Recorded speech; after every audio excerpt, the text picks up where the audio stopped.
Bueno, como usted ya sabe, Pablo Longueira, el candidato de la Alianza por Chile o del gobierno, el candidato oficialista, bajó su candidatura producto, según lo que informaron sus propios familiares, de una profunda depresión. Esta fue la noticia política de la semana, sin lugar a dudas.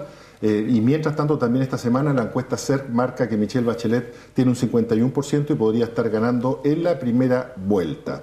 Parece que Carolina Goich, nuestra diputada, tenía razón, se terminó el gobierno de Sebastián Piñera. Vamos a preguntarle a ella, que está aquí en Diálogo Sur. Muchas gracias, Carolina, por acompañarnos. ¿Cómo estás? Muy bien, gracias. Un gusto compartir con ustedes. Primero, bueno, sabemos que estás bastante recuperada, mucho mejor. Cuéntanos y cuéntale a nuestra gente que nos ve cómo has estado de salud. Mira, bien, ya llevo 2 meses, un poquito más desde que me reincorporé al Congreso y la verdad es que ha sido un tiempo de ir, ¿no es cierto?, recuperando físicamente. En eso he estado con mucho entusiasmo, con mucho ánimo, de ir retomando también temas que estaban pendientes y además, lo repito siempre, he sido recibida como con mucho ánimo, con buen ánimo, y eso ha ayudado muchísimo. Así que muy contenta. Estuvimos además la semana pasada haciendo una cuenta pública, una actividad importante acá en la región, que la veníamos preparando hace tiempo y que de alguna manera va cerrando un ciclo para mí como diputada y abriendo, por supuesto, uno nuevo, que yo espero sea como senadora.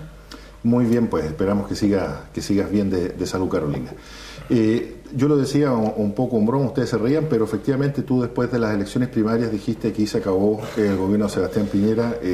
Michelle Bachelet sacó en Magallanes un 77%, en el país un 73%, en la región terremoteada un 84%, sí, etcétera.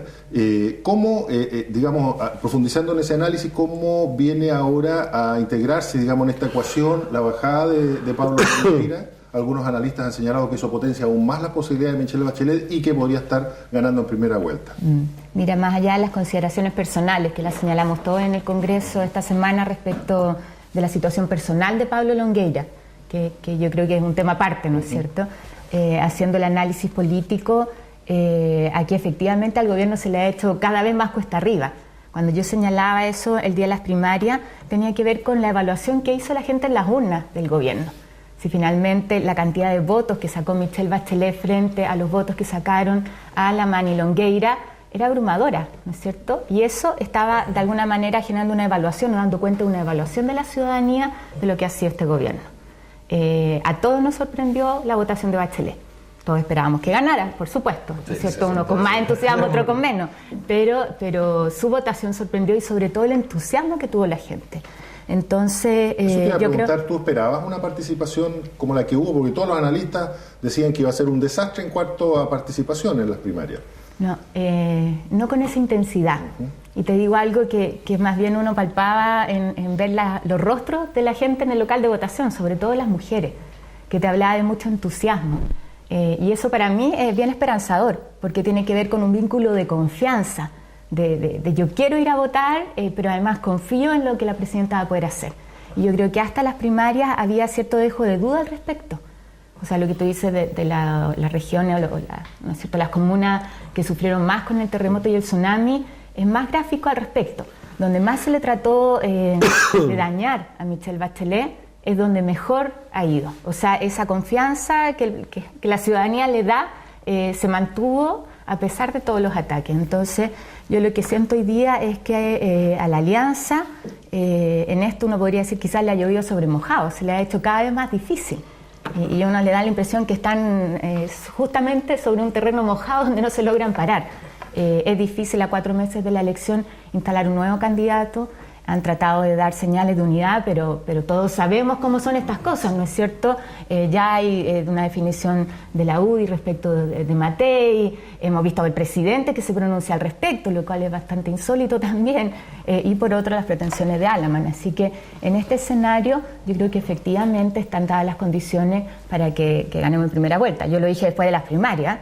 Después de las primarias lo que tenemos que hacer es trabajar para ganar en primera vuelta, porque además eso no solo te permite un buen resultado presidencial, sino que te da el tiraje para la carrera parlamentaria, que es el segundo desafío y clave. Enseguida el tema parlamentario, pero me interesaría hacerte una pregunta. Tú que conoces el trabajo parlamentario, estás en contacto a primer nivel con las autoridades y con la gente de gobierno o de oposición.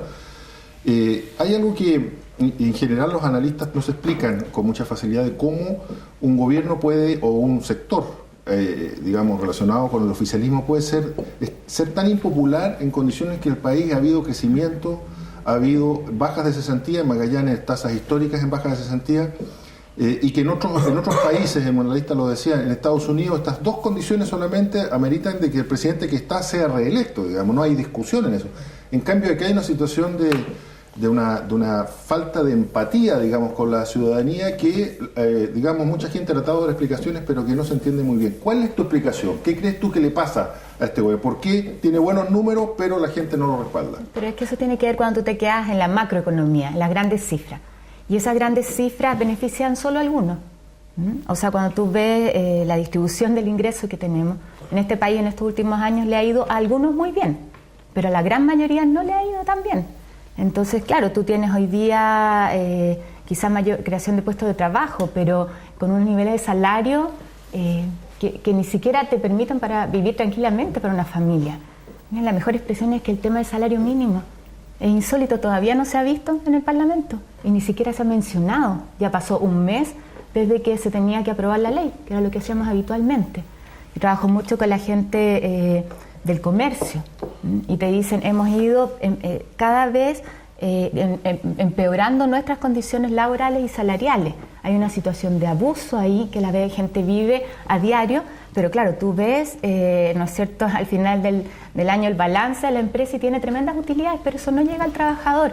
Y tampoco sienten que la inspección del trabajo los ampare, sino que al contrario, ha habido en eso una merma en la institucionalidad, que es lo que vemos en cuantas otras hoy día podríamos mencionar, Senami, impuestos internos, ¿no es cierto?, el INE, que también la gente la hace sentir más desprotegida. Y también esto yo lo quiero mencionar en cosas muy simples y muy cotidianas. Cuando a mí una familia de Porvenir me dice, me reevaluaron la ficha, los indicadores, ya ni siquiera saben cuál de los instrumentos es, y me quitaron la pensión básica solidaria, en el caso de la señora, estábamos en matrimonio de adultos mayores, y a su marido le quitaron el aporte solidario, que le habían entregado durante el gobierno de Michelle Bachelet. Entonces, además, se le están quitando cosas que eran derechos garantizados por ley. Y la gente siente eso. Siente que hay un retroceso, como te digo, en cosas que no hay explicación, porque la realidad de esa familia de adultos mayores no ha cambiado en estos 4 años. Y esas cosas son, me parece a mí, aquellas en las cuales no se ha hecho cargo este gobierno. Las grandes cifras son para algunos, pero la realidad concreta es de la mayoría. Lo que pasa es lo siguiente, yo quiero dar una visión que tengo. A ver, yo creo que hoy en día la expresidenta Bachelet se ha transformado lentamente en un líder de la concertación. Inicialmente no siendo un gran líder, pero ante la falta de un líder en la derecha lo que ha hecho esto que se florezca mucho más como líder la expresidenta Bachelet, y con lo que está pasando hoy en día es mucho más todavía. Y esto se debe a la ausencia de líderes, y esta ausencia de líderes se debe también a un problema que tenemos en la clase política chilena, que en el fondo las cúpulas un poco no han dejado que la gente nueva surja hacia arriba, y eso está generando que tengamos un problema en la clase política chilena. Bueno, ahora, el tema que pasa con el gobierno, a pesar de tener índices súper buenos, que la tasa de cesantía acá bajó, podremos discutir si es por la instalación de la mina invierno o no, pero la cosa que es cierto, pero ha habido un tremendo problema que es una desconexión con los problemas de la gente. O sea, tú no puedes tener un ministro, no hablemos del gobierno, hablemos del Estado de Chile, que diga se le acabó la fiesta a los ciudadanos de Magallanes. La fiesta del gas. Se le acabó la fiesta. El Estado de Chile está para que estemos todos en fiesta permanentemente. Entonces no puede haber un ministro que diga se le acabó la fiesta. O sea, eso significa que hay una desconexión tremenda entre lo que para lo cual está hecho el Estado y la gente. O sea, se privilegian otro tipo de cosas y hubo una desconexión con la gente. Tú puedes tener excelente sueldo, todo, pero la gente quiere que le palmoteen la espalda, quieren que lo abrace. Tiene que haber otro tema que este gobierno no lo supo instaurar, y eso es lo que le falta y la gente lo siente. Bueno, yo tengo varios elementos. La verdad que yo creo que siempre el gobierno de la derecha tiene una equivocación básica y central.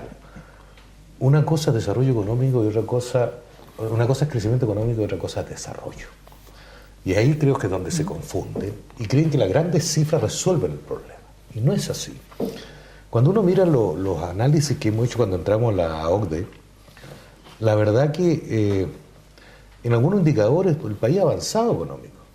Pero cuando uno mira los temas de desarrollo humano, la verdad que estamos en el peor escenario cuando nos medimos con los países más desarrollados del mundo. La verdad que lo que tenemos es que los avances que han habido en el área económica no se han reflejado de la misma manera en el tema del desarrollo humano. Y eso ha motivado, y yo creo que está motivando hoy día este giro que yo creo que la Alianza no entiende, este giro a la izquierda.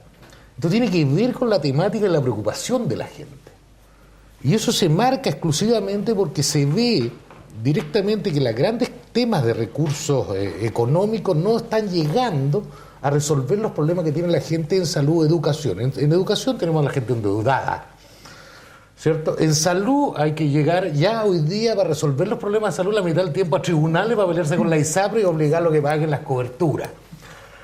La banca nos están violando, perdonando la expresión. Entonces, objetivamente hay un nivel de molestia y esa molestia se reflejó. Yo quiero decir, por ejemplo, lo que pasó en las elecciones. En las elecciones pasaron dos cosas. Una cosa fue el liderazgo de Michelle Bachelet, que se marcó fuertemente y todos sabíamos que iba a ganar. Pero este impulso adicional que hubo, yo creo que también hubo un tema de rechazo fuerte a la gestión de gobierno por no comprender. La sensación que uno tenía es que el presidente Piñera se levanta en la mañana, mira el país y ve un país distinto al que vemos el resto, porque tiene una lógica de actuar distinta. Y vemos a la Alianza, que yo creo que está metida en un escenario bien complejo por dos razones. Durante estos 3 años vimos que tenían dos visiones de un mundo distinto, absolutamente distinto entre Renovación Nacional y la UDI. En los últimos 2 meses están tratando de decir que era uno solo, pero uno ve el libro de Jovino Novoa, ve las declaraciones que habían antes de Longueira de entrar al gobierno, y ve que objetivamente nunca pudieron amalgamar una propuesta. Están los más liberales, están los más opus, hay una visión de país en temas incluso valóricos en que chocan constantemente. Y eso se ha reflejado. Ahora, en el escenario actual, lo que uno ve es que la derecha está golpeada. Y está golpeada porque no ha podido tener un liderazgo primero que los aglutine, que tengan una visión de país común, porque el discurso de Longueira con el Centro Popular y todo ese cuento era muy distinto a lo que Centro Social, a lo que Alaman venía diciendo. La UDI popular. Y siendo que por el otro lado, los dos cometieron un error, en mi opinión, la alianza básico, con un gobierno impopular, donde el presidente, la gente no le tiene afecto, proyectaron a 2 candidatos desde el gobierno como continuidad, donde no tenían afecto ni digamos, había una visión del país, digamos, muy grata respecto de esta administración. Hay un problema. Eso yo creo que son los elementos que han hecho un cóctel, en mi opinión, que hoy día la posibilidad de que Michelle Bachelet gane en primera vuelta se ha ido acentuando, va a depender ahora, yo diría, con mucha fuerza, y lo otro es obvio que la derecha, si no pone una opción competitiva, la verdad que los resultados en primera vuelta pueden incluso ser mayores de lo que uno puede esperar. Hay un problema de distribución del ingreso sin lugar a duda, pero también algunos analistas dicen uno de los problemas que tiene Chile es que ha llegado a $15.000 el ingreso per cápita, por lo tanto la gente ya no se conforma solamente con tener trabajo, sino que además quiere tener trabajo con buenos sueldos, lo cual me parece perfecto. Prestaciones del Estado de calidad. Quiere tener legítimo. Entonces, aparentemente lo que se está pidiendo ahora es que el Estado se haga cargo de una modernización del país, una modernización que tiene que ver con lo social, con una distribución del ingreso que sea más igualitaria. Michelle Bachelet va a tener en sus hombros una responsabilidad y un cúmulo de expectativas, una olla a presión bastante complicada. ¿Cómo lo ves tú, Carolina? Yo creo que efectivamente los países que avanzan al desarrollo son aquellos que no solo son capaces de generar recursos, cuando dicen mi ingreso per cápita, sino que avanzar en términos sociales, ¿no es cierto?, en términos de desarrollo más amplio, en eso coincido. Y ese es diríamos, la disyuntiva en que está nuestro país. Si sigues por esta misma vía, que desarrollo económico solamente, o haces un tema mucho más equilibrado. Y yo creo que ahí no hay opción. O sea, hay ciertos temas que tienen que ser tomados en la próxima administración, porque si no este país se desborda. Este descontento de los ciudadanos, esta situación de sentirse abusado efectivamente, y también la capacidad de organizarse, la capacidad de exigir, ¿no es cierto?, cosas distintas. De eso hay que hacerse cargo, si no se desborda, y eso sí es complejo para el país. Ahora en eso, yo estoy convencida que la presidenta tiene claro el panorama que viene, lo tiene claro desde antes de volver de Nueva York, y uno tiene la confianza en su experiencia también como primera mandataria. Es distinto cuando uno ya ha sido presidenta y vuelve. Y hemos tenido algunas oportunidades de conversar respecto a la necesidad, por ejemplo, de avanzar desde el primer día de gobierno. ¿Qué sucede si tú empiezas a armar una comisión para elaborar un proyecto cuando asume en marzo y eso es un año después y el trámite legislativo 2 años? O sea, eso no se materializa, ¿no es cierto? Entonces, yo siento que ella durante este tiempo ha estado trabajando también en de alguna manera elaborar todas aquellas propuestas y darle forma ya más detallada para poder avanzar desde el primer día, porque eso va a ser muy importante, la señal que se dé de que gobernamos y de alguna manera tomamos las riendas del país con fuerza, con decisión y con liderazgo. Cosa que le costó desde mucho marzo. al gobierno de Sebastián Piñera. Ustedes se acuerdan que no habían Y que también fue difícil para Bachelet inicialmente. Acuérdate todas las críticas que tuvo, además que estaba muy cruzado por esto de que era mujer, ¿no es cierto? Y que no se iban a repetir los cargos, gente nueva, una mezcla. Yo siento que ella viene distinto y de alguna manera la gente que está hoy día en el comando, tú ves una buena combinación de personas que tienen experiencia, pero con rostros nuevos, que yo creo que va encaminado también a lo que va a ser su equipo de gobierno. ¿Y la incorporación del Partido Comunista no complica o izquierdiza la opción de Michelle Bachelet y su plan de gobierno? Mira, ¿Cómo lo ves tú? A mí siempre que me preguntan de eso, yo digo que quizás habría que preguntarle a los comunistas. Nos lo preguntan mucho a los de C, ¿no es cierto? Oye, ¿cuál es la complicación para usted? Yo le digo, pregúntale a un comunista, ¿cuál es la complicación de gobernar con un DC? Yo creo que ahí está el punto. Nosotros en gobiernos anteriores tuvimos el respaldo del Partido Comunista para la segunda vuelta, ¿no es cierto? Siempre fue en torno a un acuerdo programático en temas donde sabemos que tenemos que sumar mayoría, que no bastamos solos. Permíteme plantearte algo muy puntual y que el otro día Michelle Bachelet se refirió al tema de la reforma constitucional. Ella dijo que era amiga, estaba de acuerdo en hacer reformas constitucionales, pero que no era tan amiga de hacerlo a través de la Asamblea Constituyente. Sin embargo, la postura del Partido Comunista es que tiene que ser a través de Asamblea Constituyente. Entonces, hay un acuerdo en que se tiene que cambiar la Constitución, pero la forma en que hay que cambiarla hasta el momento no hay acuerdo. Y es un tema de fondo. O sea, de un tema fondo, pero importante. donde la presidenta ha sido clara. Ella dice, la candidata finalmente es quien va a definir el programa y quien va a tomar esas decisiones, que escucha todo. Ella un liderazgo en eso muy abierto, muy horizontal. Pero incluso desde el Partido Comunista, y yo lo veo en los colegas con quienes trabajamos en el Congreso, yo creo que no son los mismos comunistas de antes, esto que de repente se caricaturiza, ¿no es cierto? Ellos han sido parte de muchos acuerdos, han demostrado ahí cómo están a la altura de la discusión, y a mí no me cabe duda que vamos a ser capaces en eso de aportar todos nuestra visión para hacer de alguna manera de estos cambios posibles, ¿ya? A mí me preocupa a veces cuando se habla de consignas que no se pueden llevar a cabo, y yo creo que en eso Michelle Bachelet ha sido bastante prudente cuando dice, veamos dentro de la institucionalidad cómo se puede abordar un cambio que de todas maneras tenemos que hacer en nuestra Constitución. Oye, estas protestas sociales que han aparecido últimamente, a mí me preocupa mucho el tema que estamos, porque de repente como que se le echa un poco toda la culpa al gobierno. Yo creo que la gente creía que este gobierno iba a cambiar, pero esto viene de mucho antes. Acá existe un problema que no se han hecho los cambios que se tienen que hacer, y hoy en día se quiere cambiar todo, y la verdad que no hay que cambiar todo, hay que arreglar las cosas. Esto como cuando te compras una caja. Ahora tampoco es posible cambiar todo en 4 años, yo creo que en eso hay que ser muy claro. Pero me refiero a otro concepto, que de repente dicen que lo que está no sirve, y yo creo que ese es un error. Y yo te voy a poner un ejemplo, por ejemplo el tema de la AFP. Resulta que, yo lo he dicho varias veces, resulta que antes teníamos una sola cuenta y a alguien ahora se le ocurrió inventar las para tratar, en teoría, de mejorar la AFP, inventaron los multifondos.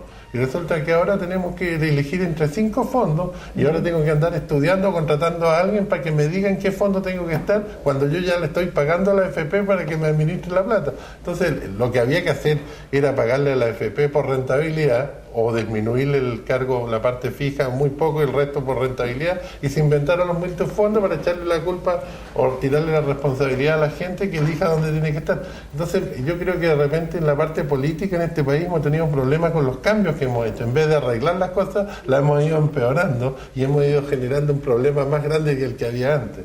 Y eso me preocupa, porque esto está generando que la gente quiere decir, oye, cambiemos todo, pero no ese es el tema, si lo que hay que tomar son las decisiones correctas. Y de repente yo creo que eso es lo que no se ha hecho, no sé, es una visión mía. Yo creo que ahí hay temas donde lo que sí nos reclama la ciudadanía es que hemos hecho cambios muy superficiales. O sea, nosotros cuando hicimos la reforma previsional hay un tremendo avance, todo el pilar solidario era algo que no existía. Pero también se introdujeron algunos elementos que suponía que iban a dar mayor competitividad al sistema. La creación de la AFP modelo, ¿no es cierto?, que era la licitación de la cartera nueva. Hoy día tú ves que no ha tenido mayor efecto. Y en ese momento yo fui parte de la discusión, por eso se lo digo, se suponía que eso efectivamente iba a significar una baja de las comisiones, ¿no es cierto? Y ahí yo creo que la ciudadanía tiene razón. Cuando nos dice, acá yo estoy en un sistema amarrado, obligado a entregar mi plata y veo que tengo alternativas de inversión que serían mucho más rentables. Entonces, denme una salida. Lo que sí yo estoy de acuerdo es que no es posible hoy día volver a un sistema de reparto, al sistema antiguo, ¿no es cierto?, como nos dicen los viejitos, porque eso no se sustenta. Pero hay en otros países experiencias de sistemas mixtos que funcionan mucho mejor que este. Y porque además, si no, finalmente en algunos años más el Estado igual se va a tener que hacer cargo de esas pensiones que no alcanzan, porque es un sistema que fracasa. Vamos a hacer una muy breve pausa y enseguida vamos a seguir conversando aquí en Diálogo Sur con Carolina Goya. Esperemos.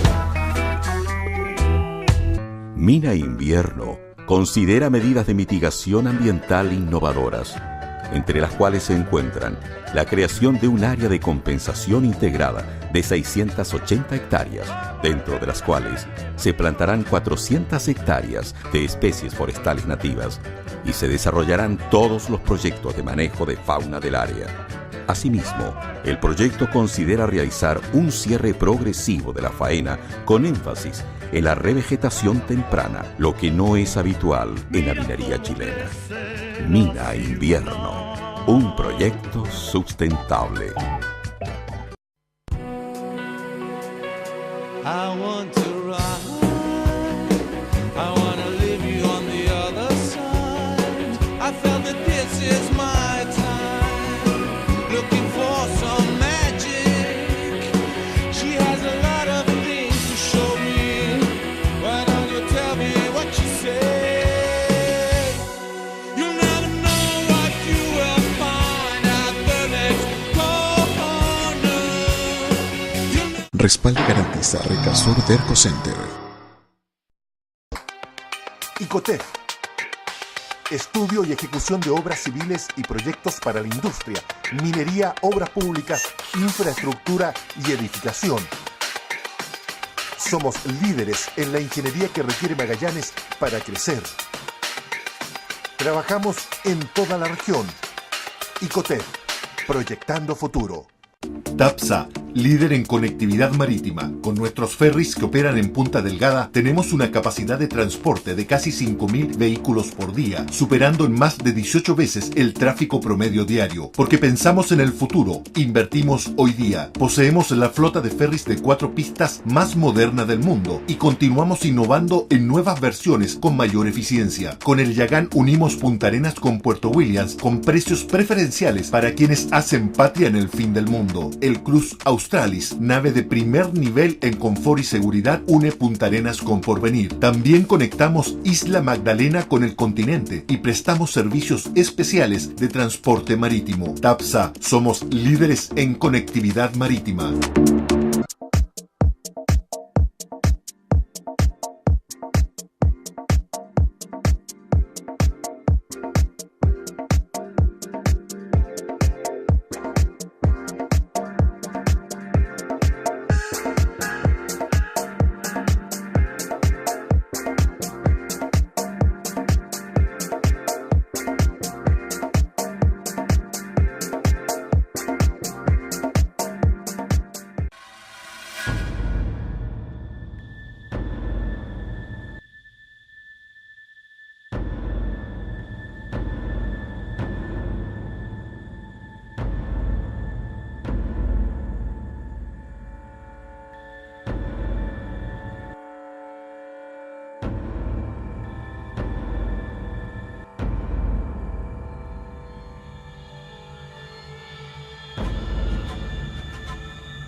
Imagínate qué sería de Magallanes si no tuviéramos gas. Nos enfrentaríamos a inviernos donde habría que buscar otras formas de calefacción. Entonces habrán sido en vano todos nuestros esfuerzos. Toda nuestra unión no servirá de nada. Visita el sitio imaginatesingas.cl y cuéntanos qué estás haciendo para cuidar un bien que es vital para los magallánicos. Imagínate qué sería de Chile si no existiera Magallanes. Ahora, imagínate sin gas. Antes pensábamos que el gas no se acabaría nunca. Hoy es una obligación darle un uso más eficiente, tomar conciencia entre todos. Visita el sitio imaginatesingas.cl y cuéntanos qué estás haciendo para cuidar un bien que es vital para los magallánicos. Sandy Point en Zona Franca le invita a conocer una amplia gama de productos para la construcción y la decoración de viviendas y oficinas. Desde Argentina, los calentadores Escabe de tiro balanceado con y sin termostato, felpudo vinílico para tráfico comercial y residencial en varios colores para instituciones, locales comerciales y residencias, palmetas de alto tráfico para alfombrar instituciones, hospitales, aeropuertos y oficinas, importado desde Francia. Encuentre también pisos vinílicos en diversas medidas. Sandy Point lo espera en Zona Franca de Punta Arenas con la mejor atención. Bueno, estamos en Diálogo Sur conversando con la diputada Carolina Goich y nuestros panelistas sobre las noticias políticas de esta semana. Hacías ya un análisis, conversamos en la primera parte del programa sobre los resultados de las primarias, la bajada de Longueira, la expectativa de ganar en primera vuelta y cómo esto se puede también transformar en un espaldarazo para las elecciones parlamentarias. Porque indudablemente es bastante lógico pensar de que frente a todas las expectativas de cambio que hay en un país que es presidencialista pero que también tiene un Congreso, si no tienes amplias mayorías en los Congresos es muy difícil avanzar a paso rápido. Alguna información de prensa ha señalado, el mismo Carlos Larraín, presidente de RN, lo ha declarado, ellos la información que tiene tanto el gobierno como la alianza es que hay al menos 4 o 5 circunscripciones electorales en donde la concertación podría doblar en las senatoriales. Una de ellas, se ha informado públicamente, es Magallanes. Es decir, aparentemente el análisis que se hace estadístico es que Carolina Goich y Pedro Muñoz podrían doblar a la alianza aquí en Magallanes. ¿Cuál es la visión que tienen ustedes y la información que manejan? Bueno, yo en eso siempre he sido muy cauta. Creo que el doblaje siempre está en el margen. Yo recuerdo la primera elección mía como diputada, que estuvimos a punto con Lidia Marales. ¿Te acuerdas que ahí salió finalmente como a las 12 de la noche Rodrigo Álvarez y en algún minuto era mío, Draco doblábamos, cuando se esperaba que el doblaje fuera en senadores, en ese tiempo Sarco con Pedro Muñoz.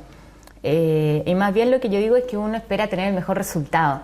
Y siempre he hecho las campañas en esa línea. Con Pedro tenemos una relación muy fraternal en eso, una súper buena relación, hemos estado conversando algunos temas.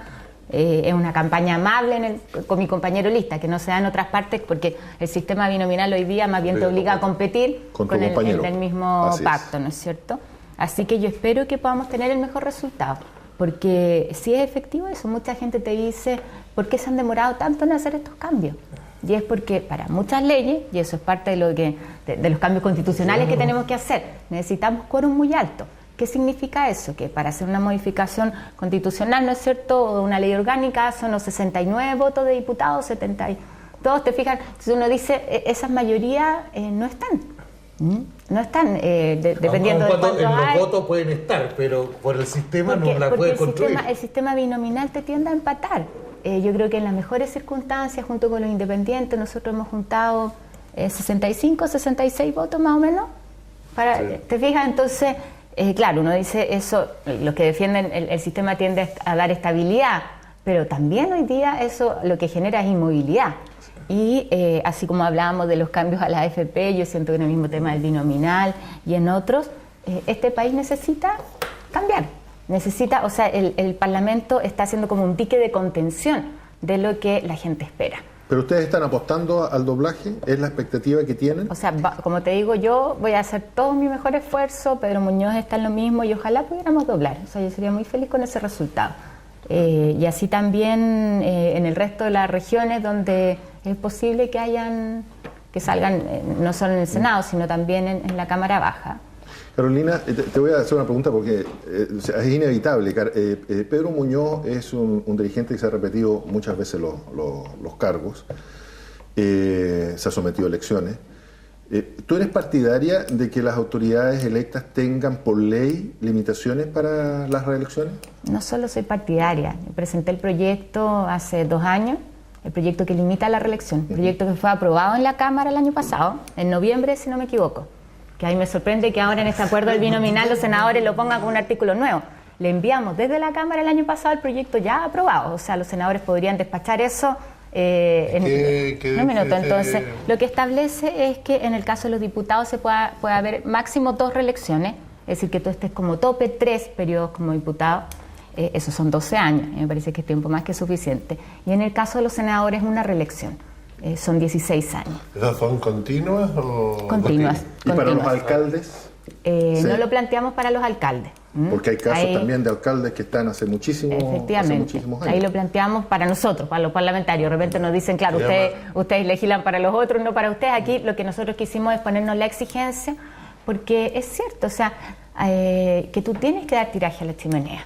Yo en eso no me puedo quejar. Yo he tenido posibilidades acá de ser candidata, siendo una mujer joven, yo siempre digo eso, hoy día de ir al Senado, pero no es lo que uno ve habitualmente en la plantilla, ¿no es cierto?, a lo largo del país. Y si bien yo valoro a gente que lleva años, yo siempre hablo de Mariano Ruiz Esquivel, o sea, un tremendo senador, nadie puede negar el valor que ha tenido, pero también creo que es bueno que a quienes ya han aportado les demos descanso y venga la generación de relevo. Yo quisiera retomar, pero mira, yo quisiera retomar un tema que tiene que ver lo que hoy día está aparte en el debate. Yo creo que el sistema binominal es un problema que impide los cambios constitucionales y por eso emerge el tema de la Asamblea Constituyente. No es un tema menor. Y están directamente enlazados, porque objetivamente mucha gente hoy día le reclama al Parlamento y a los parlamentarios, a los políticos en general, que no hacen los cambios estructurales que el país requiere. Los parlamentarios dicen, bueno, si no, el mismo sistema juega a que esto sea un empate y al inmovilismo, y por lo tanto tú dices, bueno, entonces ¿dónde vamos a resolver los problemas? O sea, algunos dicen, bueno, yo creo que lo que ha planteado la presidenta Bachelet, dice, mira, el tema clave lo tenemos que hacer si hay reformas constitucionales al interior del Parlamento. Pero tienes que modificar el sistema binominal, si no va a ser muy difícil, a no ser que te juegue a que te vaya muy bien en 4 o 5 distritos y genere el doblaje para lograr eso.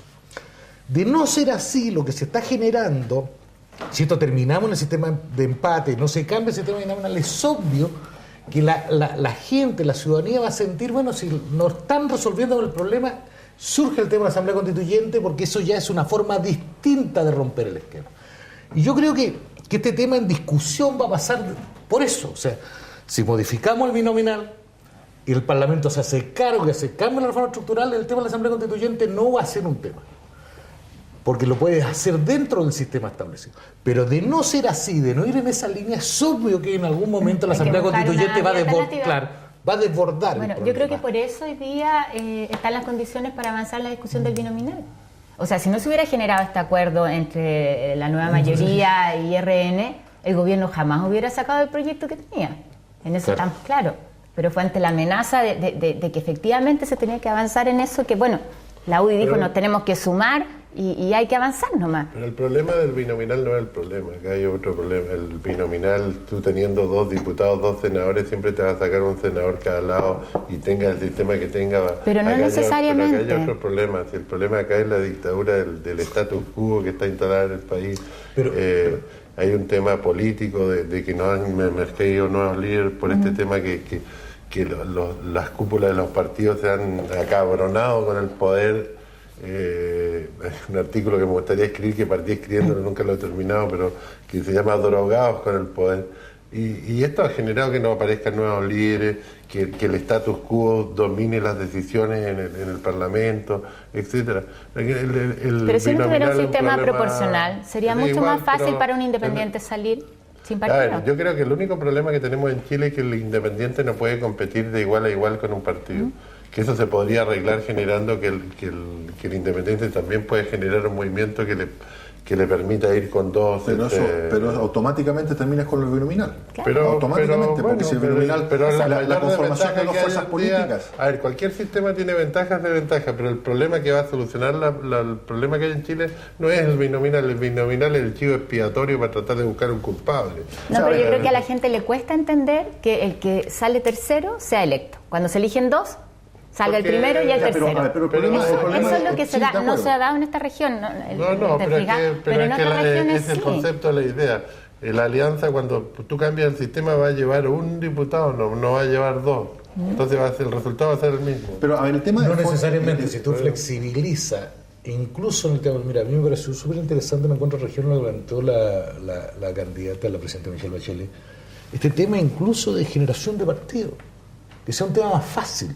Si quieren expresarse movimiento y lo demás. Eso va a generar es competencia, distinto. pero ojo, pero eso tiene que ver porque en el fondo también apunta con el sistema binominal. Entonces, No yo creo que ahí hay un tema, yo creo que es, a ver, el problema del binominal, y yo lo quiero volver a centrar, es que hoy día, cuando tú quieres hacer un cambio en gobierno, sea que quiera hacer un cambio estructural, hoy día no puede. Así que el sistema... Pero yo quisiera plantear lo siguiente, porque el tema de fondo, cuando se discute el sistema electoral, es de la representatividad que tiene el sistema político de las demandas de los ciudadanos. Ese es el tema de fondo. Yo lo que sostengo es que tú puedes estar en un sistema binominal y si los diputados y los senadores y los parlamentarios tienen afinidad con las necesidades de la gente, que es para lo que están electos, para lo que son electos, el sistema binominal tiene que funcionar perfectamente. Porque es evidente que una persona no puede recibir una jubilación menor al sueldo mínimo. Es evidente. Entonces, si tú cambias el sistema electoral, lo haces proporcional, y los parlamentarios siguen sin tener afinidad y sintonía fina con las demandas de la gente, tú vas a tener exactamente el mismo problema que tienes ahora. Y si en el Parlamento sigue habiendo digamos, se filtra en forma fácil el tema del lobby, se mete el lobby, las influencias que hacen las empresas y quienes interesan. Vas a tener otro sistema electoral, pero vas a tener el mismo problema, que es la falta de representación de las inquietudes, las necesidades, los problemas, los dramas de las personas. Aquí hemos hablado de la parte social, no hemos hablado del tema del regionalismo. Las regiones en Chile concentran buena parte del atraso y de la pobreza en este país. Imagínate, sin embargo, y tenemos un sistema totalmente asfixiante y agobiante, a pesar de que yo estoy convencido... Donde el país se pierde las capacidades de gran parte del territorio. Justamente, yo soy un convencido que desde el retorno a la democracia, todos los presidentes que ha habido, todos, de concertación y de derecha, han querido legítimamente y de buena voluntad aumentar la regionalización de este país, pero no pueden. O sea, al contrario, lo que hemos hecho es avanzar en procesos más centralizadores. Ahora, yo quiero, en lo que tú has dicho, hay varios elementos, quiero aclarar algunos. El Parlamento en este país tiene facultades bastante limitadas. Así es. Cuando tú dices por qué no tenemos una pensión piso, ¿no es cierto?, que sea igual al salario mínimo, nosotros para aprobar eso necesitamos que lo presente el presidente de la República. No tenemos las facultades en nada que tenga que ver con seguridad social, en la fijación de salario mínimo, en nada que tenga que ver con plata, con gasto público, incluso en negociación colectiva, lo que parece bien increíble que tenga que pasar por el presidente una modificación a la ley de negociación colectiva. Eso es parte de la Constitución que heredamos de Pinochet, ¿ya? Que hace que todas estas cosas estén en manos del presidente. Entonces, ojo, yo creo que todos aprobaríamos. Creo que serían contadas las excepciones que no estarían de acuerdo en aprobar una pensión mínima igual al salario mínimo. Pero necesitamos que el presidente lo presente, ¿entiendes? Ahí para decir, en el fondo, lo que nosotros hacemos. Y lo mismo nos pasó en el postnatal. ¿Por qué nos demoramos tanto? Porque como requerían subsidio del Estado, tenía que ser el presidente el que presentara el proyecto.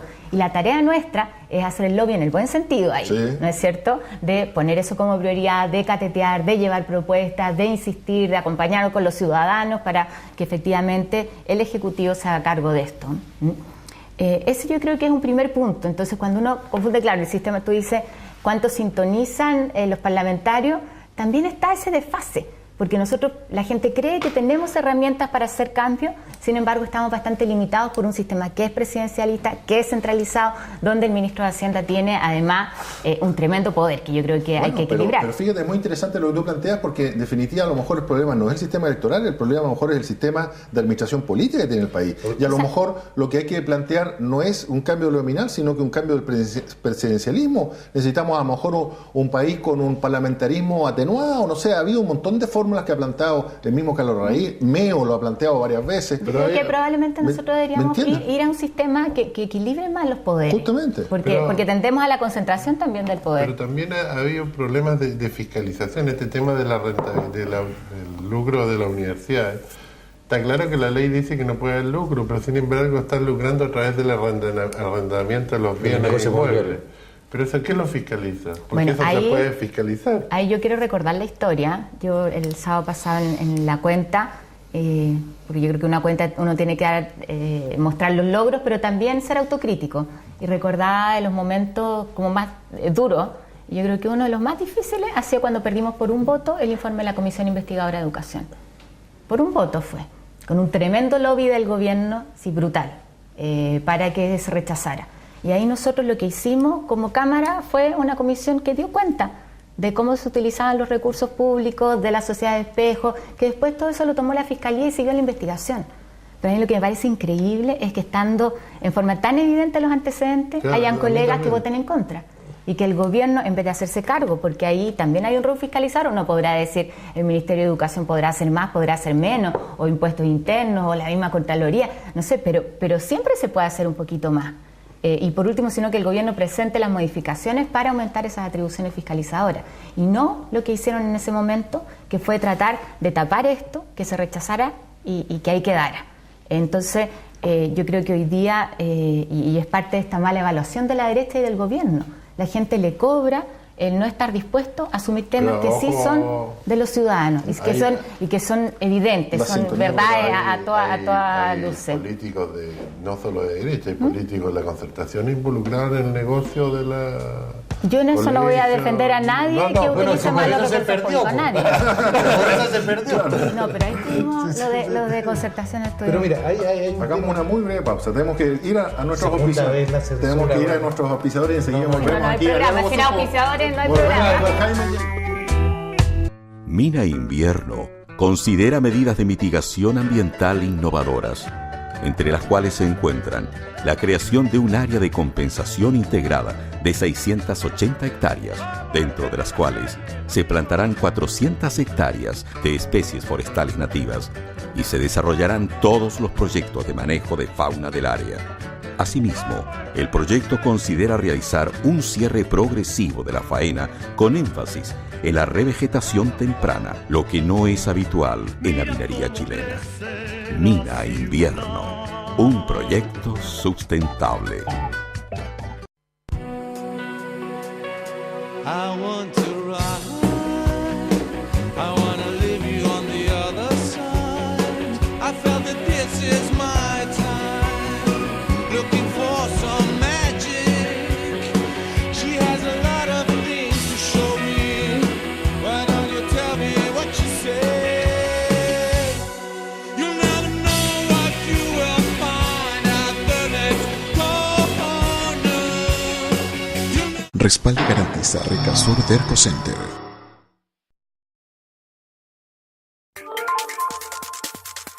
Entérese antes, infórmese mejor todos los días. www.dialogosur.cl, el diario electrónico en donde encontrará los temas que les interesan a los magallánicos. Entérese antes, infórmese mejor. Diálogo Sur, noticias y opinión.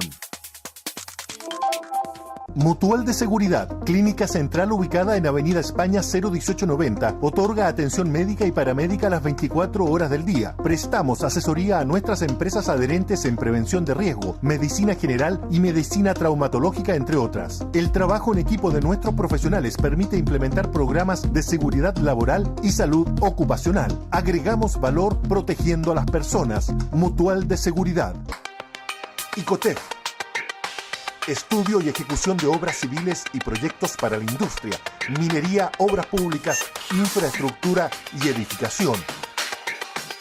Somos líderes en la ingeniería que requiere Magallanes para crecer. Trabajamos en toda la región. Icotep, proyectando futuro.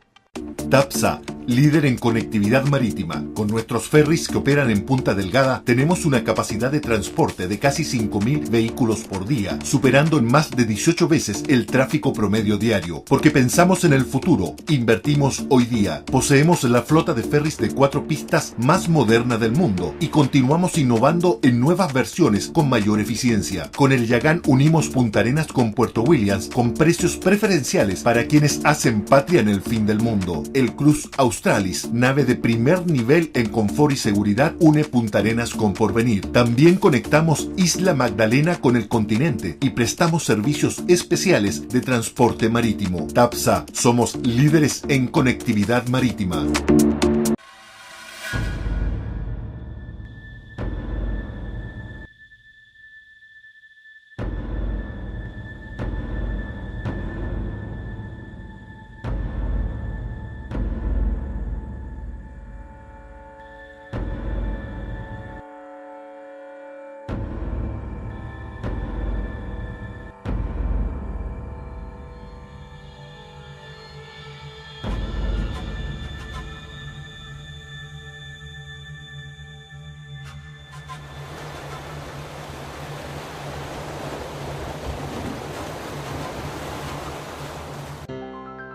Imagínate qué sería de Magallanes si no tuviéramos gas.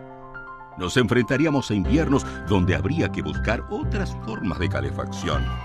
Entonces habrán sido en vano todos nuestros esfuerzos. Toda nuestra unión no servirá de nada. Visita el sitio imaginatesingas.cl y cuéntanos qué estás haciendo para cuidar un bien que es vital para los magallánicos.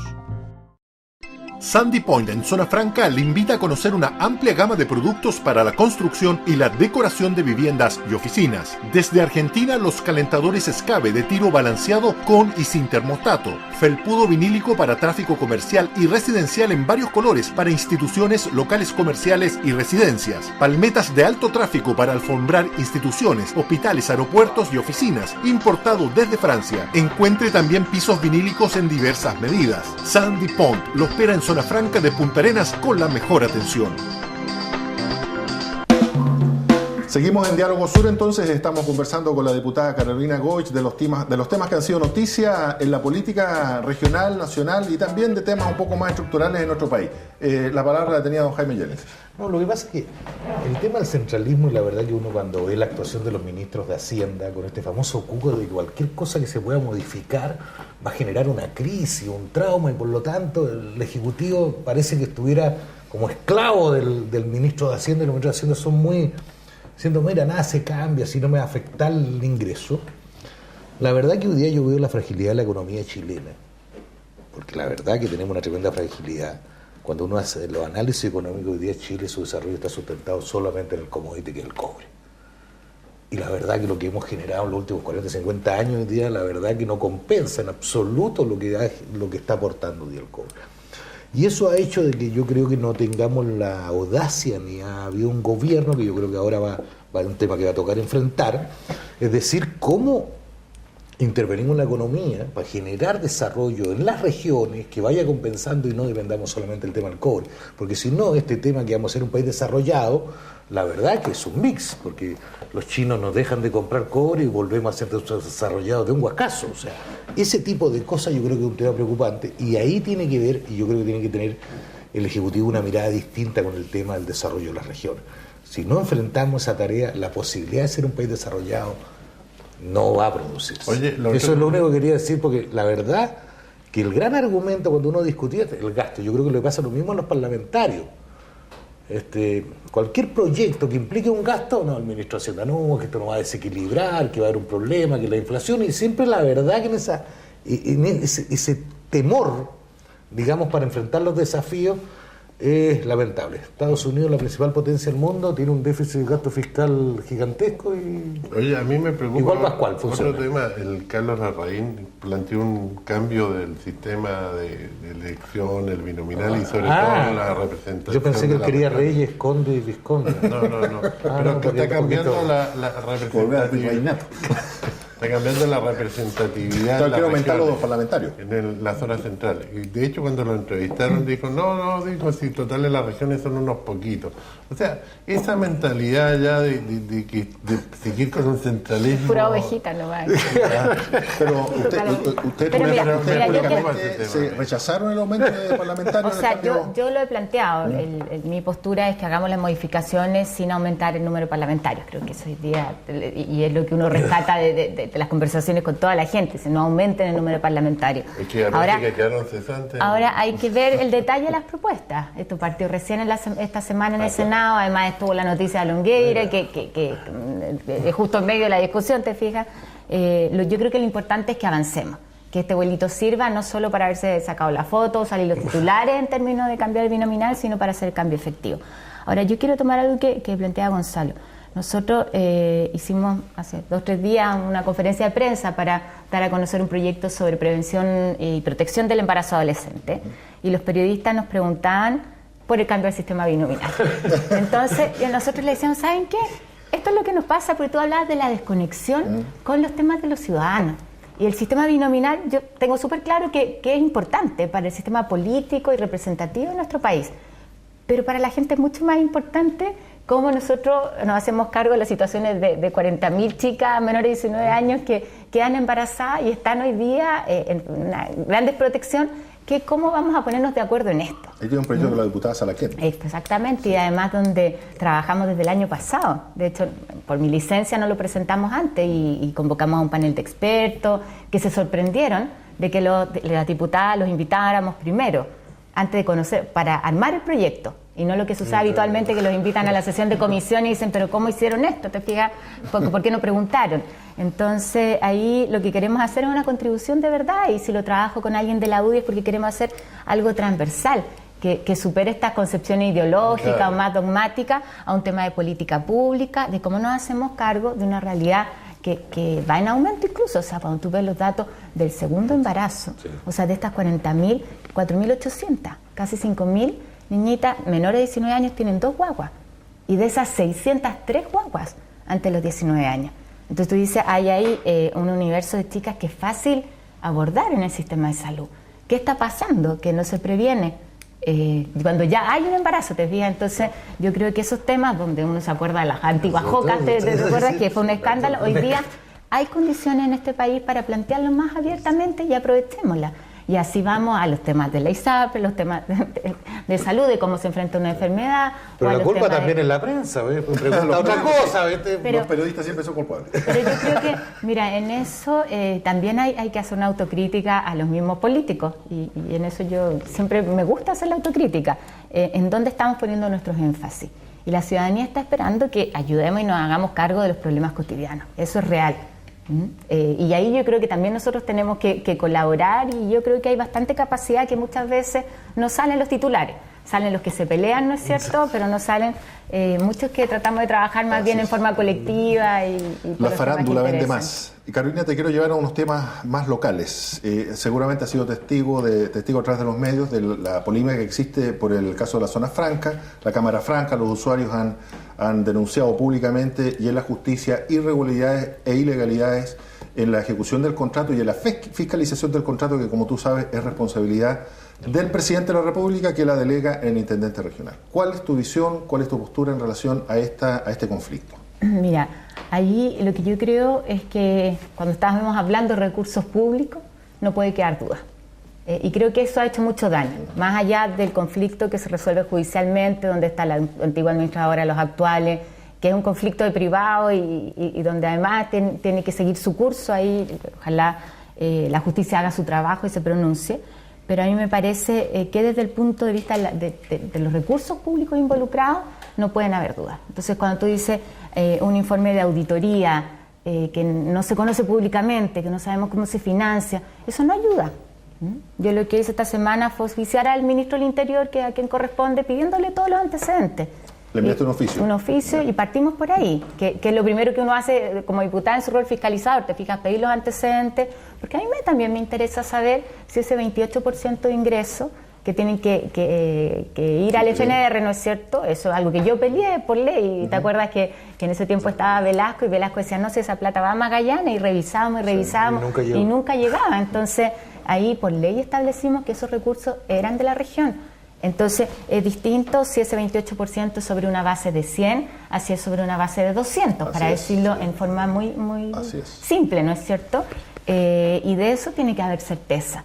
Entonces yo por lo menos, ahí hemos conversado, pero me parece que a la par del proceso judicial que están llevando aquí los privados, a mí me corresponde como legisladora no solo buscar esta información, te fijas, hacer el primer paso, y también hacer la revisión, y si después sobre esos antecedentes necesarios recurrir a la Contraloría, por supuesto, porque como te digo, sobre recursos públicos no puede quedar la duda.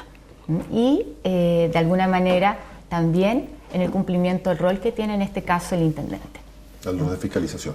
Oye, el otro día salió un artículo en una persona que no quiero mencionar, de los intocables en Chile. De repente este tema acá de Fischer da la impresión que uno de los intocables acá en Chile es el administrador acá de la zona franca. Y yo no entiendo por qué pasa, porque el intendente no fiscaliza, nadie fiscaliza, todos se miran para otro lado cuando apareció este problema. Entonces es un tema que a mí me ha preocupado mucho, porque tiene que ver con lo que está pasando en Chile. La Contraloría no falla, los jueces no fallan, todos miran para otro lado. Entonces la gente se empieza a indignar, porque este es un ejemplo, pero esto está pasando en otros sectores también. Entonces da la impresión que nada funciona en Chile. Y por eso yo digo que más grave que cualquier cosa es la administración del país, que es lo que no está funcionando, porque está generando como un sentimiento de impunidad. Sí.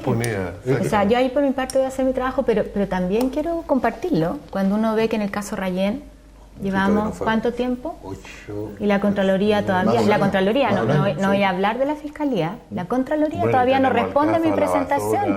Pero te fijas, responder una presentación a la Contraloría de hace más de un año y medio, ¿no es cierto?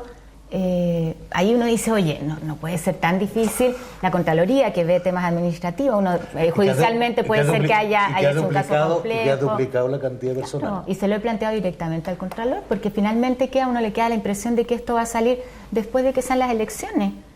Y eso no puede, claro, hay como tiempos políticos los fallos, y eso no puede pasar, pues porque la gente deja de creer en la institucionalidad. Mira, la encuesta CER que sale lo que refleja eso. La gente siente, cuando mira el Poder Judicial, por ejemplo, o sea, la confianza en el Poder Judicial ya es desastrosa. Bueno, pero después del fallo de la farmacia, o sea, en que uno ve cómo se abrazan, dicen que son inocentes, que van a clases de ética, tipos que lucraron, que además todos sabemos cómo se hizo.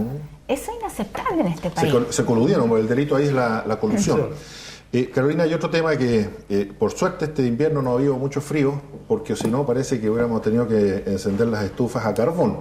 ¿Qué va a pasar con el gas? Hay un proyecto de ley de tarifa del gas que no ha podido salir, y hay una situación con el abastecimiento que todos quienes entiendan dicen que por lo menos es complicado. ¿Cuál es tu visión o tus propuestas? Bueno, lo primero que digo ya es lamentar que el gobierno no se hizo cargo de esto. Yo creo que la crisis del gas acá fue una oportunidad, le dio una oportunidad. Después de haber metido las patas, para decirlo en chileno, tú lo recordabas, ¿no es cierto?, cuando se habló de la fiesta del gas. Se generó un ambiente que podía haber permitido una discusión más la fiesta de los magallánicos. De los magallánicos. Y sin embargo, el proyecto que se presentó era un proyecto que no daba ninguna garantía, que al contrario fijaba el criterio del mercado para establecer el precio del gas. Y por eso quedó ahí rechazado por todos los parlamentarios, partiendo por Felipe Ward, que es de la UDI, como presidente en ese momento de la Comisión de Minería y Energía. Ahora, ahí no solo se establecía, estaba la discusión respecto del subsidio, que yo creo que hoy día nadie tiene ninguna duda de que tiene que haber un subsidio. La discusión es si ese subsidio va a ser solo al gas natural o va a ser a otro energético. Así es. Porque nosotros tenemos una necesidad de calefacción que el Estado tiene, ¿no es cierto?, que garantizar a la población, sea con gas o sea con otro elemento. Y ahí hay una discusión más amplia que no se ha hecho. Pero también está cuál es el rol del Estado acá, cuál es el rol de NAP. que en ese proyecto no salía ni mencionada. Entonces, si no somos capaces de reconocer en esto un rol del Estado, que a mí me parece que debería ser a través de la empresa Sobre todo pública relacionada, la energía. claro, no vamos a dar asiento a una discusión que además es de mediano plazo. Entonces yo creo que esto de los temas que regionalmente toca abordar desde el primer día del próximo gobierno. La diversificación de la matriz energética, ¿te fijas?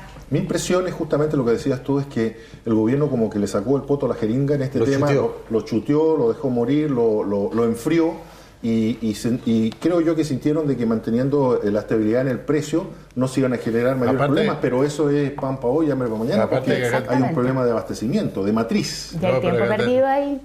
Acá generamos un tremendo problema con la creación de los CEOP. Como estos no son campos petrolíferos así tipo de Arabia Saudita ni de Texas, acá la verdad que no existe petróleo en grandes cantidades, estamos rascando la olla y el gas era un subproducto de la búsqueda del petróleo. Yo creo que al generar los CEOP generamos un problema con el gas, que repartimos pobreza. Por lo tanto, al repartir pobreza lo que hacemos es que suba mal el precio del tema.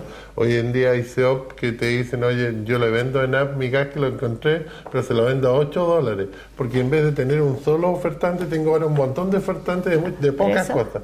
Si hubiéramos repartido riqueza, la situación hubiera sido distinta. Pero un poco lo que decía Jaime respecto al cobre, si seguimos centrados solamente en uno, no, pues, o sea, acá yo creo que tenemos que entender que el gas, como teníamos antiguamente, probablemente no va a haber, y que tú tienes que diversificar. Entonces, hoy día hay tecnologías distintas, hay que tomar decisiones ahí, pero necesitamos a alguien que se haga cargo desde investigar, ¿no es cierto?, y ver cómo se puede impulsar el tema de la biomasa con más fuerza, Carolina, el cómo tú puedes, por ejemplo, ampliar el parque eólico ¿no es cierto?, de Metanex. Oye, eso estuvo proyectado, pero lo que falta, ¿no es cierto?, es la línea de transmisión para la ciudad. El otro día salió un informe, un estudio de la Universidad de la Frontera de Temuco, que están haciendo un análisis, y lo increíble es que la madera contamina más que el carbón.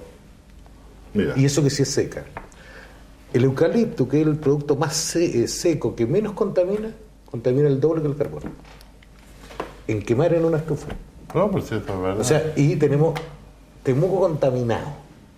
Una discusión que está totalmente abierta. Sí, pero además donde la discusión tiene que darse regionalmente, con poder de decisión. Yo creo que esa es una clave, pensando en descentralización y en cómo abordamos los temas prioritarios para la región. Sí, pero hay un tema que es súper... Te lo dejamos para el próximo programa. Lo dejamos, no te gastes todos los temas. No, el tema de seguir exportando gas cuando no tenemos gas y el gobierno, el Estado no es capaz de decir, oye, paremos hasta que no solucionemos los problemas. Bueno, pero Metanex está cerrado hoy día. Sí, pero hasta ahora... Por lo menos, o sea, eso yo creo que ha sido una buena señal. No, pero no está cerrado. No, pero no está utilizando gas en este minuto. No, claro, pero y eso ha permitido que el abastecimiento para la población esté garantizado, sin eso... Así es. Muy bien, Carolina, queremos agradecerte que nos hayas acompañado y esperamos que te vaya bien en tu gestión parlamentaria y en la salud también. Que Muchas gracias y bueno, quedaron hartos temas que conversar, así que para otra oportunidad vamos a seguir. De todas maneras, muchas gracias. Muchas gracias a ustedes en la casa también, nos vemos la próxima semana. Gracias.